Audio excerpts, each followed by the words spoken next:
বারুইপুরে আবারও এক অমানবিক ছবি। এক মাঝবয়স্ক অসুস্থ সদ্য অপারেশন হওয়া ব্যক্তিকে রাস্তার ধারে একটি দোকানের সামনে ফেলে রেখে গেল কেউ বা কারা। দক্ষিণ চব্বিশ পরগনার বারুইপুরের ঘটনা। আজ সকালে বারুইপুর পশ্চিম বিধানসভার শিখরবালি 2 নম্বর গ্রাম পঞ্চায়েতের গোপালপুরের রাস্তার পাশে একটি গ্রিলের দোকানের সামনে এক মাঝবয়স্ক অসুস্থ ডান পায়ে সদ্য অপারেশন হওয়া ব্যক্তিকে দেখতে পান স্থানীয় বাসিন্দারা। যেহেতু ওই ব্যক্তি শারীরিকভাবে অসুস্থ, তার পক্ষে একা এখানে আসা সম্ভব নয় বলেই মনে করছেন স্থানীয়রা। কেউ বা কারা তাকে রাতের অন্ধকারে, জায়গাটা যেহেতু ফাঁকা, এখানটায় একটি বেডের ওপর শুয়ে রেখে চলে গেছে বলেই মনে করছেন স্থানীয়রা। স্থানীয় শিখরবালি 2 নম্বর গ্রাম পঞ্চায়েতের প্রধান মেনকা নস্কর জানান, প্রতিদিন কিছু না কিছু এমন অমানবিক ছবি ধরা পড়ছে যেখান থেকে নতুন প্রজন্মের ওপর ভরসা হারিয়ে ফেলছে সাধারণ মানুষ। তিনি বলেন, বারুইপুর থানার পুলিশকে খবর দেওয়া হয়েছে যাতে অবিলম্বে এই বৃদ্ধ অসুস্থ ব্যক্তিকে পুলিশ নিয়ে গিয়ে হাসপাতালে ভর্তি করে সুচিকিৎসার ব্যবস্থা করে। এছাড়াও তিনি জানান, যে বা যারা এই অসুস্থ ব্যক্তিকে এইভাবে ফেলে রেখে গেছে তাদের শাস্তির ব্যবস্থা করার জন্য তিনি প্রশাসনের কাছে আবেদন করবেন। স্থানীয় বাসিন্দারাও অবিলম্বে অসুস্থ ব্যক্তির সুচিকিৎসা ও যারা এই অমানবিক কাজ করেছে তাদের শাস্তির দাবি জানিয়েছেন। দক্ষিণ চব্বিশ পরগনা থেকে বাবলু প্রামাণিকের রিপোর্ট, চ্যানেল 24/7।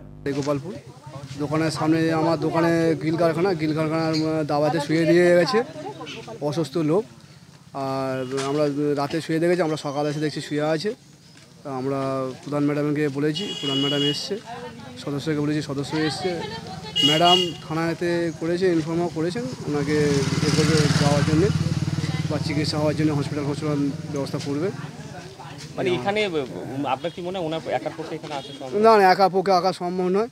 উনি কি বলবেন? ওনাকে তো রাতের অন্ধকারে কে ফেলে দিয়ে গেছে, এবার যার দোকান সেও খুলতেও পারছে না। এবার ওনাকে জিজ্ঞেস করলে নানান রকম প্রশ্ন করলে পরে উনি নানান রকম উত্তর দিচ্ছেন। একবার বলছেন যে অনন্তপুর বাড়ি, একবার বলছেন না কল্যাণপুর বাড়ি। ওনার নাম জিজ্ঞেস করলে বলছে যে সমীর মোল্লা। এরকম নানান ধরনের প্রশ্নের উত্তর দিচ্ছে, একই প্রশ্ন করছে না, উত্তর দিচ্ছে না। কি মনে হয় মানে এখানে কারা ফেলে রেখে গেছে, কখন রেখে গেছে সেটা তো বলতে পার। একটা অজ্ঞাত পরিচয় ব্যক্তিকে এখানে কেউ বা কারা ফেলে রেখে গেছে, যার পায়ে হেভি ইনজুরি আছে। আমি সঙ্গে সঙ্গে বারুইপুর থানার সঙ্গে যোগাযোগ করি এবং ওর যেটুকু দেখে আমার মনে হলো ভারসাম্যহীন কি আমি বলতে পারবো না, সেটা চিকিৎসকরা বলতে পারবেন। এবং যাতে ওর চিকিৎসা হয় এবং চিকিৎসা হয়ে যদি ওনার পরিবারের কোনো ব্যক্তি ফেলে রেখে যায় তাহলে সেখানে ওনার পৌঁছে দেয়া, এটা আমরা প্রশাসনের কাছে আর্জি রাখবো। এখন বর্তমানে ওনার চিকিৎসার প্রয়োজন, বারুইপুর থানা যদি বারুইপুর হসপিটালে ভর্তি করে দেয় এইটুকু আমি বারুইপুর থানাকে জানাবো। গাড়ি আসছে, আমি শুনলাম আইসি স্যারের সঙ্গে আমি